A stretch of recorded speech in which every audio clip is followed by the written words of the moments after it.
Hey everyone, and welcome to Backseat Sports. I'm Josh, and that is Caleb. And today, we're drinking the Kool-Aid. We are talking about why Nebraska could or will win the Big Ten this year. We're gonna have a blast talking through the reasons for why Nebraska could make this happen, and there's some legit upside for the Huskers heading into 2022. We have a lot to talk about. Caleb, how you doing? I'm doing great. You know, sometimes with the predictions, that realism seeps in, but we want the goal, the beautiful college football playoff trophy, the awesome Big Ten championship trophy, and can't wait for it to happen this year. That's right. This is our year. Yeah, I mean, obviously Nebraska has a ton of moving pieces this year with so many new players. So we're going to be going over the 10 reasons why Nebraska could be great this year. So off the rip, number one, special teams was a huge problem last year. So there's a legit chance that we could see a huge improvement in special teams from absolute, garbage last year, second worst kicking percentage in the country last year, to potentially a very, very reliable, solid kicking and special teams performance this year, not to mention punting, which cost us multiple games last year in itself. It can't get much worse. There was only one spot, and Nebraska did do a lot of due diligence this last offseason, really looked to improve it.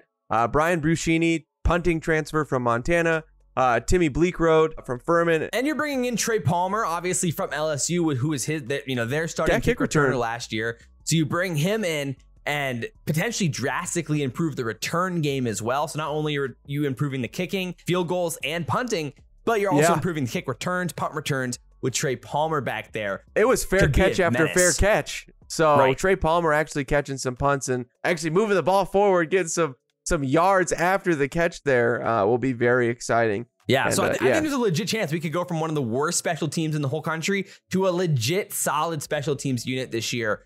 At least middle of the pack in the country and maybe top half as well, where, definitely. I mean, again, the percentage improvement there is massive. So how we're doing this is we're going to be ranking each one of these on like a Kool-Aid rating or like a odds of happening rating in a sense, or how much Kool-Aid you need to believe that this is going to happen. And I mean, I think this is pretty likely. This is like 1 cup of Kool-Aid. Yeah, I only need 1 cup of Kool-Aid to believe this as well. So what do we got for number 2? Mark Whipple's offense is the secret sauce we needed versus Scott Frost. Obviously, last year, we all know as Nebraska fans at this point, Kenny Pickett, the first-round Heisman finalist, and that was under Mark Whipple's offense, 497 attempts, 4,319 yards, 42 touchdowns to 7 interceptions. Obviously, if our offense looked anything like Pitts did last year, we are in for an absolute ride of a season. And that's what we think, again, with Mark Whipple, with his system. We've seen him have great offenses throughout his long tenure as a college coach.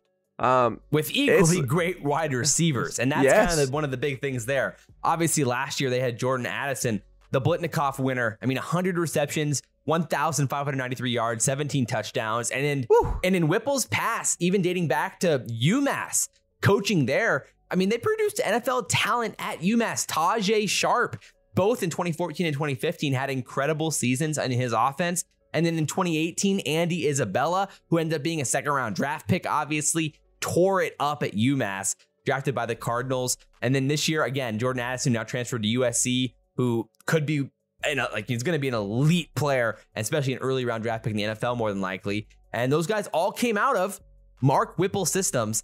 So with the talent we have at wide receivers, we'll talk about here sooner, there's a lot of reasons for why this could potentially work. All you need is a quarterback to get downfield and make plays. And a lot of those things make a lot of sense for the type of personnel we have this year, which we'll talk about more here in a second as well.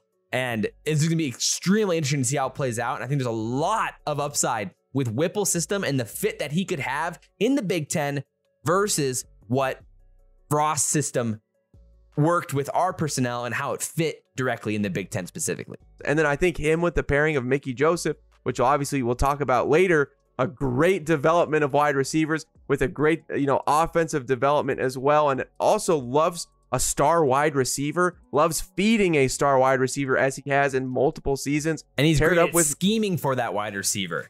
Yeah, and that's just really exciting because Mickey Joseph is going to be a pipeline for star wide receivers, and this just feels like a match made in heaven going forward with our offense. Yeah, exactly. So Where are you at Kool-Aid wise with this type of argument? Because I think it feels pretty realistic. Yeah, I mean, again, I'm going with one. I think only one Kool-Aid, I'll believe it. You know, and really the one Kool-Aid is just the year. Like, I think Mark Wickable is going to work. I just think, you know, year one is always difficult. Crazier things have happened, and he gets paid the big bucks for a reason. So I think it's very likely. Yeah, exactly. So, all right, next reason here. We got to talk Casey Thompson. We got to talk about the quarterback situation. So there absolutely is a world where Casey Thompson is a huge improvement from Adrian Martinez. And probably the biggest thing is that he perfectly fits like a glove into Mark Whipple's pistol and vertical passing game, and just absolutely dominates, considering this wide receiver core is built to attack downfield. And Casey Thompson that's where he likes to play his game, downfield. Obviously last year, the problem for Adrian was clutch in the biggest moments and dealing with the biggest moments, and obviously fell a little short at times. And there's a world where Casey Thompson could be significantly better coming into this new system. Yeah, I mean, just the sad reality of Adrian Martinez, it's in those fourth quarters, in those final few minutes. It was just a turnover bug more than anything. You could say unclutch, or you could just say careless with the ball. Any way you want to write up that story, that was the cold hard facts of the games. So that's just the way it was. And, you know, with a new quarterback with a little less scar tissue, it definitely feels like that's going to be a good thing. And, you know, again, hopefully Mark Whipple is going to be a big key factor into this, the new sets, the pistol. Again, hopefully limiting that pass rush.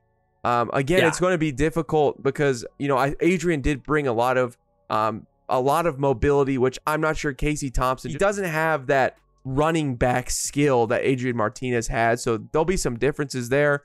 Weighing that out, I think it's still too early to tell who's going to be better. I'm like at a 3 Kool-Aid on this one. Yeah, I think it's about right for sure. So what do we got next? We kind of brought this up a little bit more, but the receiving core is the real deal with Mickey Joseph, and transformation happens. Omar Manning becomes an elite wide receiver. Trey Palmer becomes an elite wide receiver, and just one of them. And then Alante Brown, who, by the way, Mickey Joseph has said has been the leader of that wide receiver room.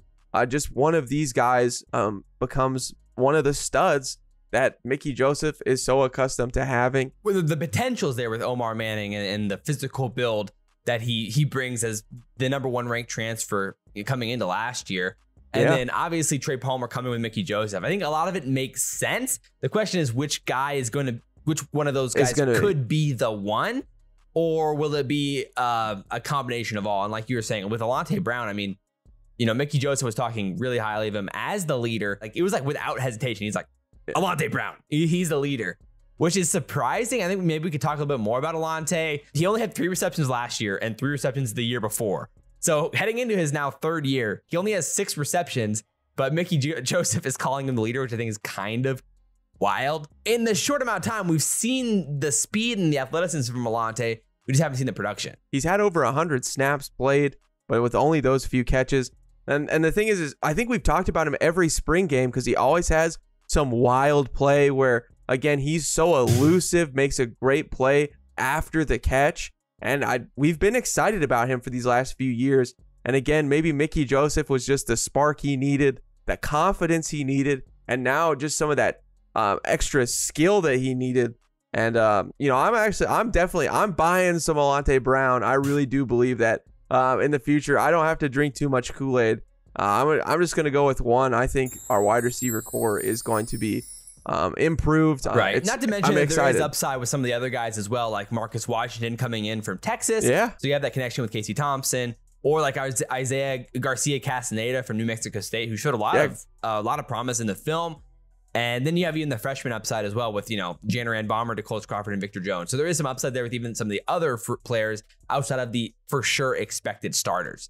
Yeah. So, yeah, I'm with you. I think it seems pretty likely, and like there is some legit upside there. So what do we got next? The O-line with new coaching becomes elite. So elite is the key word here, right? Yes. I mean, that's what, you know, you'd have to be to win a Big Ten championship. Well, hopefully Donovan Raiola can bring that to us. That's the argument here, I think, is the biggest thing is when you bring in a new offensive line coach, you know, you're not looking for a top 5 offensive line in the country. You're just looking not to be at the literal bottom of the FBS, like you said. Literally out of 254 qualified teams, 251st, which is pretty unbelievable. Only UNL, Akron, and Wagner were worse. That's tough for sure. So like last year, the argument is that, Turner Corcoran was absolutely awful last year. Literally one of the second worst ranked tackle in the country out of over, like, I think it's 600 players on PFF. He was literally horrible. So yeah, obviously the only game where he did not play left tackle, like you said, was a Northwestern game. And that was the best performance our offensive line had the whole year, with Prohaska playing left tackle. Then he got hurt. Then we had to move Turner back. And then bring Benhart back in at right tackle. And then we never had a good pass blocking offensive line the rest of the season. Another good performance the rest of the year. So the argument would be, with Prohaska back, Raiola clicks with the rest of this team. You see improvement with Benhart at right tackle. Prohaska comes in and is a very good left tackle season long. And then suddenly we have a very respectable offensive line and pass blocking offensive line specifically. And then that compiles with our offense. And then suddenly things get really, really interesting. All we got to do is go from like 251st to like 100th. And it'd be great. Literally 100th in the country. That's amazing. Last year, like on PFF, we had a 29.8 pass blocker rating, which was last in the Big Ten. But second to last in the Big Ten, it was a 54.7 rating. So let's just say we regress to a mean, which the mean is like 50-some%. Yeah, 54.7. At least then at that point, you're comparable to like Iowa and things like that. And then if you see any improvement on that, then suddenly you want to get into like that 65, 68 range on PFF, which will put you around 100th.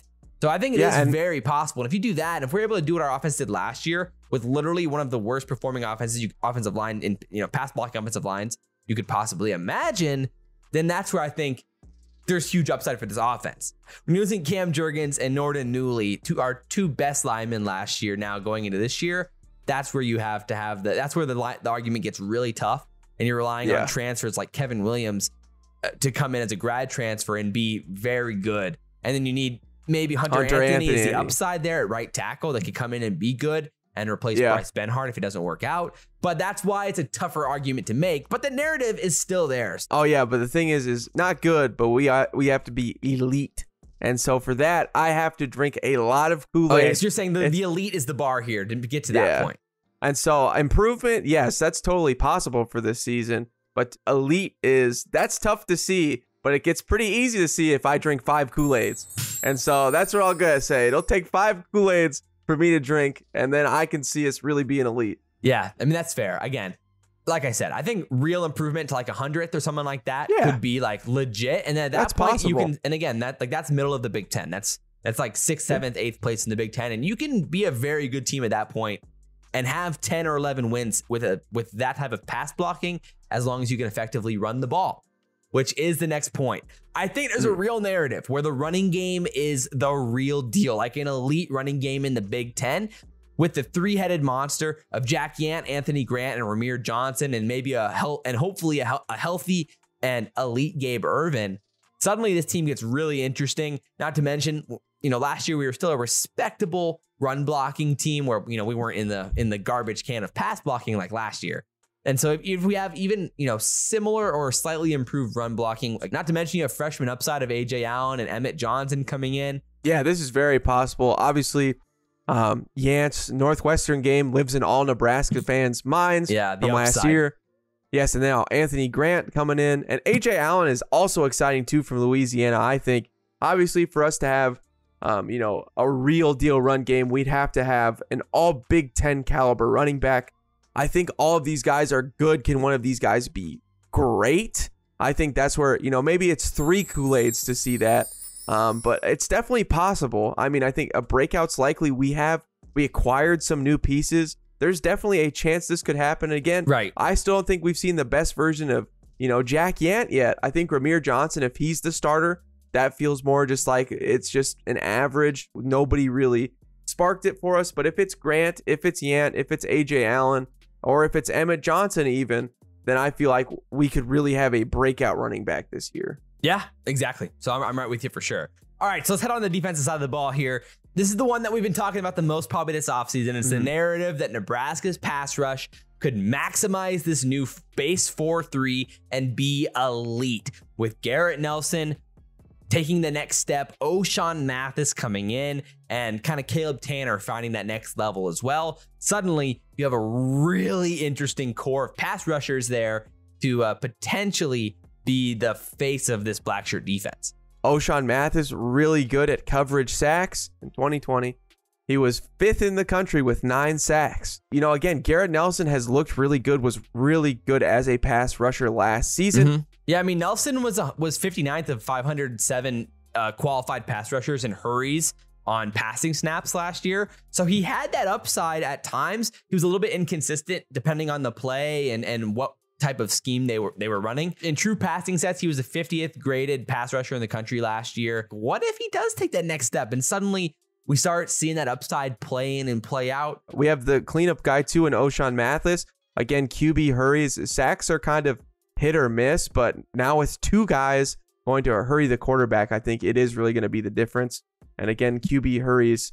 That's just a telling stat that you are just blowing up the backfield. And just to have that again for Nebraska is going to be very exciting. And yeah, I mean, it's definitely going to be an improvement for last season. I think Husker fans, the 3-4, it never really worked for us. Last year it did because we had great safeties. Deontay Williams was the 8th ranked defensive player in the Power 5 in man coverage. Like JoJo was the 4th ranked player in the Power 5 in zone coverage last year. And then like we'll talk about Luke Reimer, but he was the 48th ranked player in zone coverage. So it's like, you know, we had those high upside players last year, which was why we didn't need to have a great pass rush to be a great defense. But that's why we're going to need that this year. I think part of that 4-3 argument is, I mean, last year, there was times when Ty Robinson was playing defensive end last year. And I think that really contributed to why he was one of the lowest ranked players on PFF in the country at his position. And so I think out of place. He was horribly out of place on so many snaps. Whenever there wasn't the linebacker rushing from his side, suddenly we had a real problem with Ty Robinson being an edge rusher. The dude's like 6'6", 300 plus pounds. Yeah, there's no 300-pound defensive ends don't exist. No. Like, yeah, that's just that's unfair. So yeah, him playing full-time D tackle this year, I think could be that might be the most underrated massive improvement for this defense, because he's gonna be playing in position. At that position, I think he could be really effective, especially as a run stopper and being a solid pass rusher on the inside. And that'll just open up the DNs to be even more effective. And then there's upside of Stephen Wynn and Devin Drew coming in from Bama and Texas Tech to potentially be that next guy with Ty Robinson there to create this elite pass rush. So with that said, though, this argument is pretty likely. I think we kind of came to a conclusion. This is about one Kool-Aid. This isn't much to believe that this is very possible and we could become an elite pass rush in the country. So next up, defensively again, I think there's an argument here that Luke Reimer could round out his game and become an elite linebacker in the Big Ten. Like we said, already one of the best pass defenders in the conference, especially in zone coverage. And Isaac Gifford can level up, and they collectively can replace JoJo Domingue. Yeah, and I think that's possible. You know, Luke Reimer gets a little faster, a little stronger, understands the game just a little bit more. Again, his problem was solo tackles against running backs. He wasn't that effective.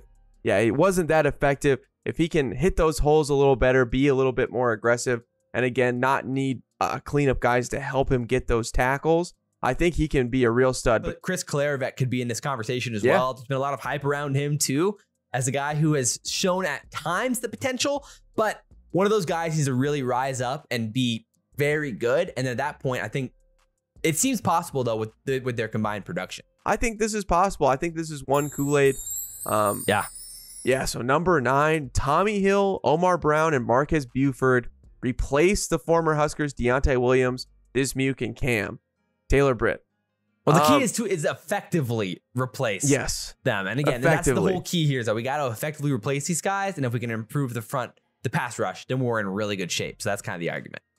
Yeah, that's tough because we had, again, a really, really, really good secondary. And Cam Taylor ended up getting drafted in a 2nd round. So it's like we had some like real talent there. It's going to be that's a tough, tall ask. It's just cornerback's a difficult position. I think this is like a Kool-Aid 4. Gleam of optimism too is our schedule gets tougher as the season goes on. That's huge. Is that, you know, they learn from those bad mistakes, but we still win. And then as the season goes on, we kind of reel it in, become a better, more experienced secondary. The room for improvement's there, which I think is why it's very possible, especially as we go on, and it'll match the level of the opponents that we're playing. So yes, I like it a lot. So number 10 here, we got 2 left. The big ones here, some exciting ones.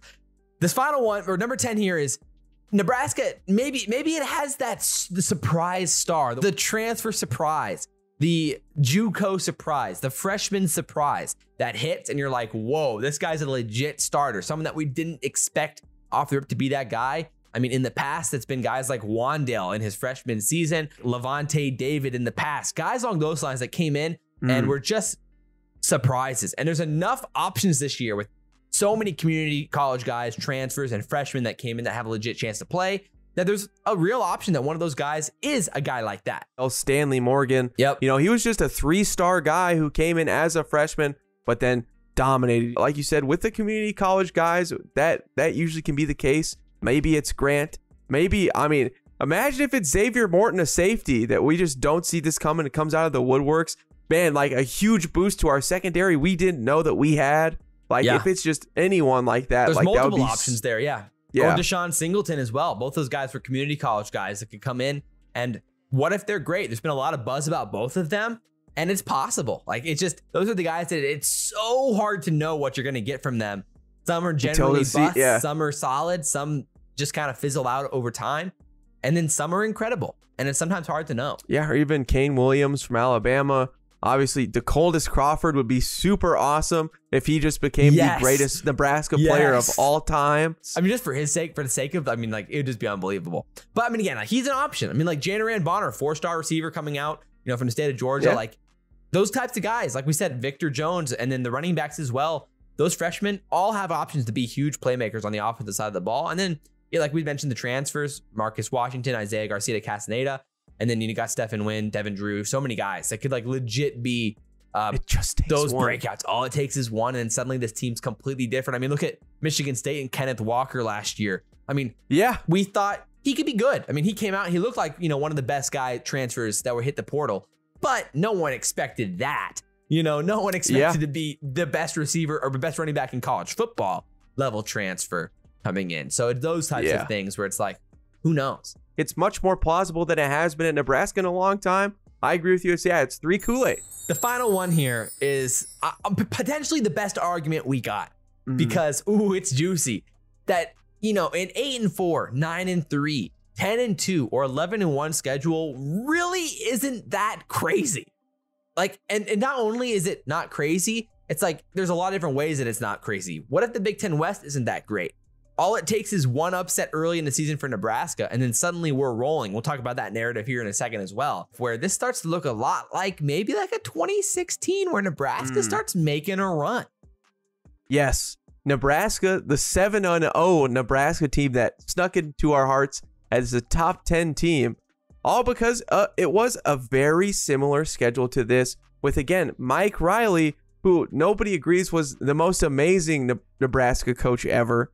But even then, he still won he had a 9-game season because it was an exciting Oregon win, where at the time Oregon was ranked in the top 25. Later we find out, they weren't really a top 25 team, but it was the absolute motivation, the hype that team needed. I mean, nobody was crazy on that team. We won a bunch of games because our schedule was easy, and we won every single home game because it wasn't. I mean, it's possible. It's possible, especially when you look at the start of our schedule, starting with Northwestern, then North Dakota and Georgia Southern, and then Oklahoma. We roll in 3-0. Yeah, it's Oklahoma's first test. It's at home. We know it's going to be sold out and packed because it's Nebraska, Oklahoma. It's Oklahoma's first road game. It's their first Power 5 game. They have a new head coach, new quarterback, so many new players coming in.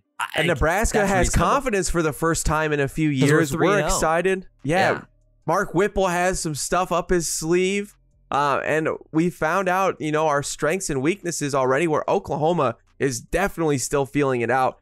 Boom, we beat them. And now Nebraska is feeling themselves, is believing in themselves, is working even harder each week because they know we can be a good team. And it's just, the train just keeps rolling, the hype train. And you know, then again, we just roll in, we beat every Big Ten team, we win the national championship, and it's just the best thing ever. Yeah. I mean, it's possible. The narrative for rolling that Oklahoma momentum into the season is so doable. I mean, like, again, if you beat Oklahoma, suddenly you're really looking at very winnable games like the Northwestern, Illinois, Indiana, Purdue games. All of those games are like unbelievably winnable. And then all you got to do is come with the home stretch with the Michigan game, in the big house. If you lose that game, you don't got to win that game to go to the Big Ten championship. So you could be 11-1. You have Wisconsin at home, and then if you beat a Wisconsin at home, that's all you really need to go to the Big Ten championship potentially. Let's be honest, Iowa's already choked it by now. Iowa's 6-6. You know, even if they beat us at home, they're so bad because they're Iowa and they are what they are, which is trash, who will never win a Big Ten championship ever. Why? Because they're the absolute just mediocre trash cans that they are. Iowa, 2015 Iowa could also be an argument for why Nebraska could win the big, or at least go 12-0. They were unranked going into the year. Like I said, I think it's like a legit narrative, though. I mean, you could be 8-0 going to that Minnesota game, and then you have all the momentum on your side, 9-0 beating Minnesota at home. Like, then maybe you have a tough time in the big house against Michigan, even being realistic here. But like, then you're coming home to a home game against Wisconsin.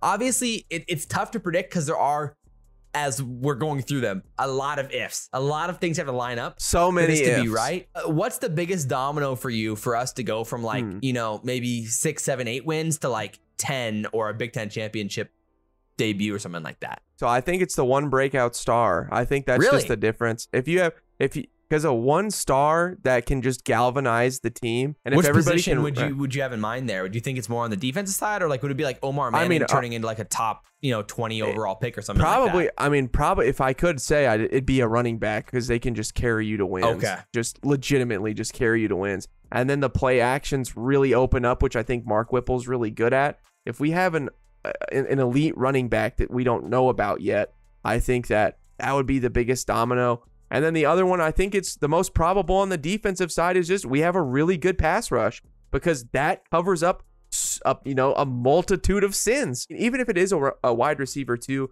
the jet sweep, everything. If you have an all-American wide receiver, then yes, 100%.